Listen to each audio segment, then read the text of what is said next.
जोहार, आप देख रहे हैं फास्ट ट्रैक न्यूज झारखंड, जो आपको रखे अपडेट। झारखंड और बिहार के बीच सीमांकन का कार्य उच्च न्यायालय के आदेश के बाद शुरू हो गया है।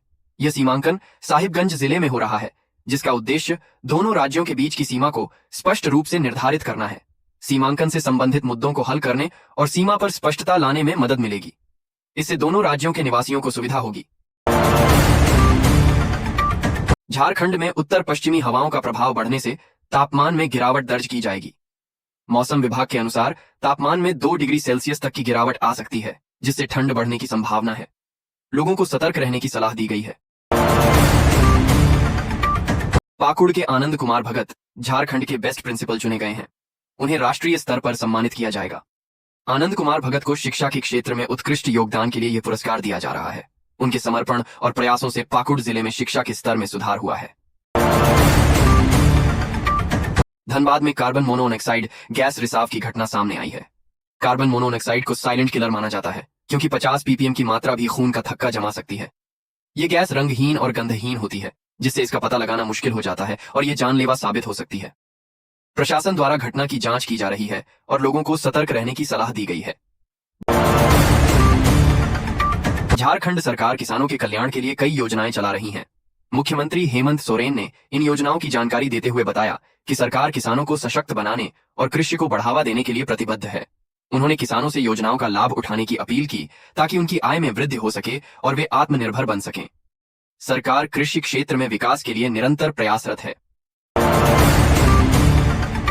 झारखंड विधानसभा में निजी विश्वविद्यालयों से संबंधित 4 विधेयकों को वापस ले लिया गया।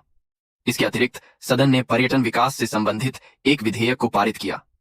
विधानसभा सत्र में विधायी कार्यों पर ध्यान केंद्रित किया गया, जिसमें कुछ विधेयकों को वापस लेने और एक नए विधेयक को पारित करने जैसे महत्वपूर्ण निर्णय लिए गए। मंत्री दीपिका पांडेय सिंह ने कहा कि राज्य में अब तक 6.5 लाख अबुआ आवास स्वीकृत किए गए हैं, जिनमें से 1.66 लाख का निर्माण पूरा हो चुका है। लाभुकों को किस्तें जारी की जा रही हैं। केंद्र से प्रति यूनिट 2 लाख रुपए की वृद्धि करने का आग्रह किया गया है, ताकि बेहतर आवास प्रदान किए जा सकें। इसके अतिरिक्त मंत्री योगेंद्र प्रसाद ने पेयजलापूर्ति योजनाओं में केंद्रांश की बाधा का उल्लेख किया। झारखंड उच्च न्यायालय ने लोकायुक्त सहित अन्य संवैधानिक पदों पर नियुक्ति के मामले में राज्य सरकार से प्रगति रिपोर्ट मांगी है। अदालत ने सरकार से यह जानकारी इसीलिए मांगी है ताकि नियुक्ति प्रक्रिया में हो रही देरी का कारण पता चल सके। इस मामले की अगली सुनवाई में सरकार को विस्तृत जानकारी पेश करनी है। झारखंड राजभवन के नामकरण को लेकर विवाद गहरा गया है। हेमंत सरकार राजभवन का नाम बदलकर बिरसा सिधो कान्हू भवन करना चाहती थी, लेकिन अब पलटवार करते हुए इसे लोक भवन करने का प्रस्ताव है। इस मुद्दे पर राजनीतिक घमासान तेज हो गया है और आरोप प्रत्यारोप का दौर जारी है। नाम बदलने की इस कवायद पर सबकी निगाहें टिकी हैं। नेता प्रतिपक्ष बाबूलाल मरांडी ने सदन में दिल्ली स्थित झारखंड भवन का मामला उठाया। कहा, जनता के पैसे से बने भवन में जनता के लिए ही जगह नहीं है। झारखंड विधानसभा में टाटा कमांड एरिया पर रजिस्ट्री बंद होने का मामला उठा। सरकार ने इस मामले की जांच कराने का आश्वासन दिया है। मंत्री ने कहा कि रजिस्ट्री क्यों बंद हुई, इसकी जांच कराई जाएगी और उचित कार्रवाई की जाएगी। इस मुद्दे पर सदन में सदस्यों ने चिंता व्यक्त की। रांची में पूर्व डीजीपी अनुराग गुप्ता के एनजीओ प्रभारी रहे इंस्पेक्टर गणेश सिंह को एंटी करप्शन ब्यूरो एसीबी की एडीजी प्रिया दुबे ने निलंबित कर दिया है।